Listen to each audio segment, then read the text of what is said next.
दरम्यान नाशिकमध्ये मनसेसोबत आघाडी करण्याच्या स्थानिक काँग्रेस नेत्यांच्या निर्णयाचा चेंडू आता बाळासाहेब थोरात यांच्या कोर्टात गेलाय।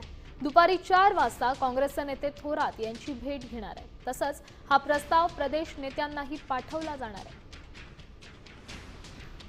दरम्यान या घडामोडींवर काँग्रेसचे प्रदेश सेक्रेटरी राहुल दिवे यांच्यासोबत आमच्या प्रतिनिधीनं खास बातचीत केली आहे, पाहूया। नाशिकमध्ये काँग्रेस मनसेसह सर्वच विरोधी पक्षांनी महागठबंधन तयार केलेलं होतं। मात्र काँग्रेस नेते सचिन सावंत यांनी मनसेसोबत जाण्याचा कुठलाही निर्णय झालेला नसल्याचं ट्विट केलेलं आहे। नाही, सचिन सावंत साहेबांनी जे काही ट्विट केलेलं आहे त्याच्याशी मी सहमत आहे, कारण त्यांनी पण मला दूरध्वनीवर फोन केलेला आहे।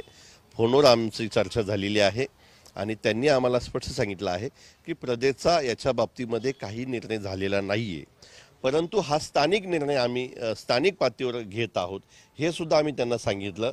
आणि आम्ही आमची भूमिका 4 वाजता थोरात साहेबांसमोर मांडणार आहोत की आम्हाला असं पुढे जावंसं वाटत आहे। जर थोरात साहेबांनी आम्हाला सांगितलं पुढे जा, आम्ही जाऊ। त्यांनी नाही सांगितलं तर त्याच्यावर आम्ही विचार करू। विजय वडेट्टीवार आमचे विरोधी पक्ष नेते जे होते त्यांनी सुद्धा सांगितलं आहे की स्थानिक पातळीवर निर्णय घेण्याचा अधिकार आहे, तो अधिकाराचा वापर करून आज आम्ही बोलत आहोत। कॅमेरामन प्रवीण काळबांडेसह अभिजित सोनवणे, साम टीव्ही, नाशिक।